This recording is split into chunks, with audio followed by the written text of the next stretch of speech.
Olá, meus queridos amigos, muito boa noite. Muito boa noite, gente. Muito boa noite para todos vocês.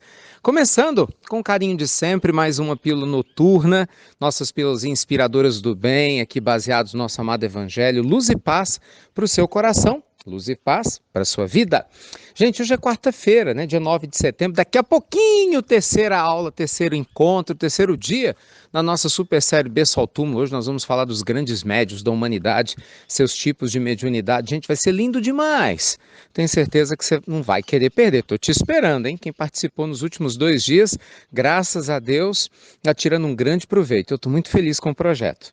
Hoje eu queria responder a pergunta de uma ouvinte nossa, eu vou omitir o nome dela, mas ela pede que eu faça um comentário a respeito das inseguranças emocionais, né? Como lidar com certos tipos de insegurança que faz com que a gente projete problemas nossos nos outros e, obviamente, como fazer para lidar com essa situação, tá?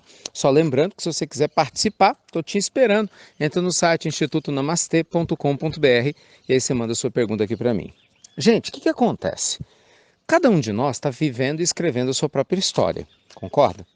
E nesse processo de escrever a própria história, nós entramos na história das outras pessoas. E cada pessoa vai escrevendo a história ao sabor das suas emoções, da sua capacidade evolutiva. Então é lógico que muitas outras pessoas, ao escreverem a história delas, acabam muitas vezes criando roteiros imaginários, né? Do qual a gente acaba entrando, fazendo parte, de que nós não somos as pessoas mais adequadas, ou que nós não somos as pessoas certas, enfim. Na imagem delas, nós temos um monte de defeitos e elas estão certas. A gente falou disso aqui na pílula, acho que antes de ontem, sobre intolerância. E isso acontece, infelizmente, desde que o mundo é mundo, né? O ser humano na Terra ainda precisa aprender a olhar para si próprio antes de se projetar nos outros. Essa imagem tão comum da gente projetar problemas internos em outras pessoas não é algo novo. É algo que já existe há muito tempo e vai continuar acontecendo enquanto duas situações persistirem. Uma, as pessoas continuarem criando esses enredos na mente delas. Dois, você entrar no enredo dos outros, você se permitir fazer parte disso. Então, assim, é aquela história. Você pode falar o que quiser a meu respeito. Você pode inventar a história na tua cabeça a meu respeito. Né? Você pode me julgar, criar situações na sua mente, imaginar o que eu fiz, deixei de fazer. Não é o que eu penso, deixei de pensar a meu respeito. Você pode mudar, tomara que mude, né? Mas eu não tenho poder nenhum sobre isso. Não é? Eu não tenho, mas eu tenho poder sobre o que eu vou fazer em relação às histórias que você conta a meu respeito. Eu posso dar um basta. O que é dar um basta? Seguir minha vida, seguir o meu caminho, não alimentar essa contenda, essa briga, não entrar nesse jogo que a gente entra existencial do desequilíbrio que é do outro, mas passa a ser nosso na hora que a gente entra para alimentar isso. Ou você pode simplesmente seguir a sua parte, você pode alimentar ou você pode seguir. Então, meus amigos, é aquela velha história, né? Você vai atravessar um campo cheio de brita, né? Você prefere o quê? Calçar suas sandálias ou querer buscar todos os tapetes do mundo para tentar forrar aquele campo de brita? Não faz sentido, né? Você calça sua sandália. Então, nosso amado Evangelho nos ensina ao autoaperfeiçoamento. Você cuidar de você. Então, independente do que os outros façam ou deixem de fazer na insegurança deles, cabe a você ser uma pessoa mais segura.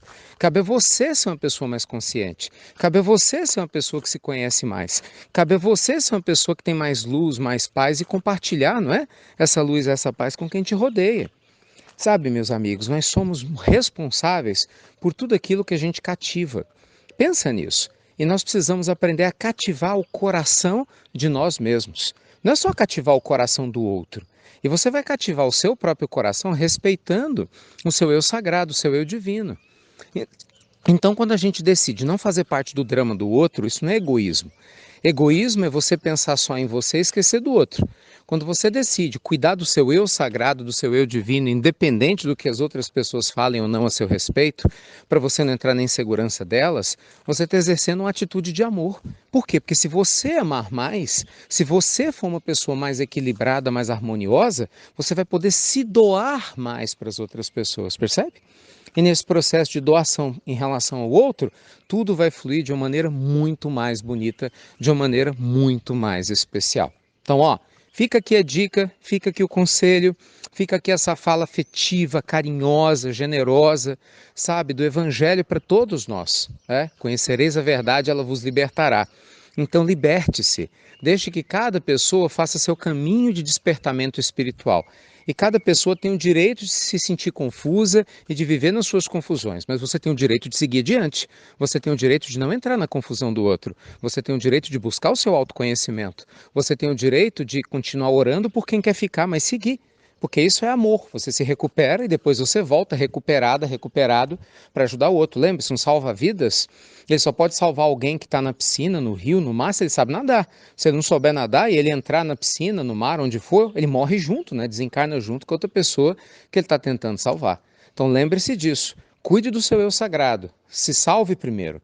Entende? Recupere o seu oxigênio espiritual primeiro. Cure-se primeiro. E aí você vai estar à altura de compreender o desequilíbrio do outro, a insegurança do outro, sem julgar, sem te afetar e, consequentemente, podendo auxiliá-lo no seu despertamento espiritual também. Fácil? Não, não é. Eu sei. Claro que não. Mas plenamente possível. Por isso que a gente está encarnado aqui.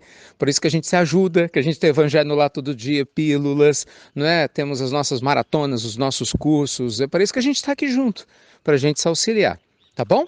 Beijo enorme no teu coração, te vejo daqui a pouquinho às 8h30, nesse momento incrível. Hoje vai ser muito legal o nosso berço ao túmulo e eu espero que realmente faça um bem enorme para você e para sua família. Tá bem, gente? Fiquem com Deus, luz e paz e você já sabe, ou se sabe, até breve. Até muito, meus amigos, muito breve.